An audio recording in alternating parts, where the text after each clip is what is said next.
great news. We've been selected to receive the Wattle seeds from outer space. How about we go around the school and ask the kids what they think will happen to them? It won't grow, but it would float. I predict that it won't grow. I predict the water seed's gonna grow fast.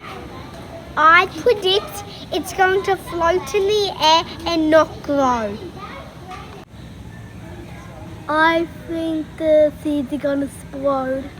I predict that they are gonna grow bigger.